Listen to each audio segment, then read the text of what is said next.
Welcome back to MotoGP Zarathos. Today we have something sizzling hot and straight off the racetrack for you today. Fresh from the thrilling German Grand Prix, we've got a surprise announcement from Francesco Bagnaia that you simply cannot miss. But first, we have an awesome giveaway. We're offering a cool $200 prize as soon as we hit 1,000 subscribers.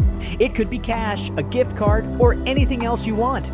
All you need to do is click subscribe, and you're in the running. So hit that subscribe button and stay tuned for the latest in MotoGP and the chance to win big. Now let's get back to the topic. Francesco Bagnaia doesn't want to see team orders implemented at any stage this season, even if he remains locked in a MotoGP title fight with another Ducati rider. During the post-race press conference, Bagnaia joked that if Martin's current form continues, the Spaniard has been on the podium in the last 6 races, including 2 victories, then team orders should be implemented. But when asked about his honest views about team orders after it became a factor last season with Enea Bastianini, Bagnaia sent a strong message to his manufacturer. He said, "I don't want team orders, and I don't like team orders. It depends on the intelligence of each rider. Enea last year was able to win races, but I didn't want Ducati to take away at any time the possibility of fighting for a victory or the championship. This year is the same because I think, and I know that my potential is good enough, that I don't need help. I want to do everything from my side of the box, and I know if everything works well, then we can fight for a title." Only 64 thousandths of a second separated Pecco Bagnaia from victory in the German Grand Prix, but this gap says a lot about how close the battle with Jorge Martin was. The 2 Ducati riders set a truly hellish pace in the Sachsenring race, despite swapping positions several times. The world champion tried with all his strength, so much so that on the penultimate lap there was even a contact in the last corner, and despite the defeat, he showed up smiling for the customary interviews. After all, he is still in command of the World Championship standings after the first 7 rounds, even if the Prima Pramac racing rider has recovered to just 16 points behind. Bagnaia told Sky Sport MotoGP, "Winning always tastes better than finishing second, so I tried right up to the end. Maybe even too much on the penultimate lap when we touched. It was a good, hard-fought race, and I'm happy to have found that little bit more to stay close to Jorge today. It was very tight, a good fight, really tasty, and we arrive at Assen with a good feeling because I did the best I could."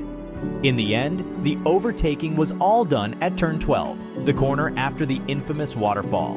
It is known that it is not easy to find overtaking points at the Sachsenring, but according to Pecco, there is also another reason for this. He said, "In my opinion, it's a matter of setting differences. We crossed a lot because the lines were quite different and I couldn't find a way to go inside. I tried at turn 5 and turn 6 without success, while the descent is a point where you could build momentum." Bagnaia continued saying, "On the penultimate lap, however, I didn't make it because Jorge was very good at covering himself, and I didn't feel like braking at turn 12 because we were a bit at the limit. That was certainly the most important hotspot, however." Last year, at Misano, he had battled on the edge of the thousands with his teammate Enea Bastianini, this time coming out on top. So he was asked if it was harder to duel wheel-to-wheel with Martin or with the Rimini rider. To this, Bagnaia said, "Honestly, I'd say it's the same. We all know Jorge's potential, but also that of Enea, who was world champion when both were in Moto2. If he had started the season without problems, I'm convinced that Enea too would have been with us today." Finally, it was pointed out to him that today's race was 20 seconds faster than in 2022.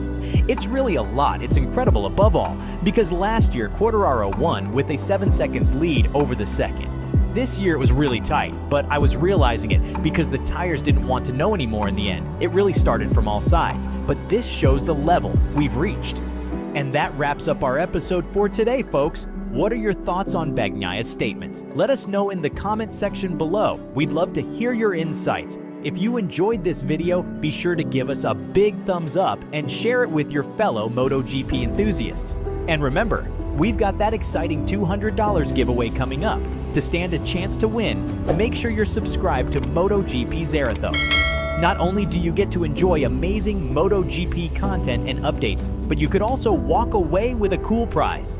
So hit that subscribe button if you haven't already, and let's race towards that 1,000 subscribers milestone together.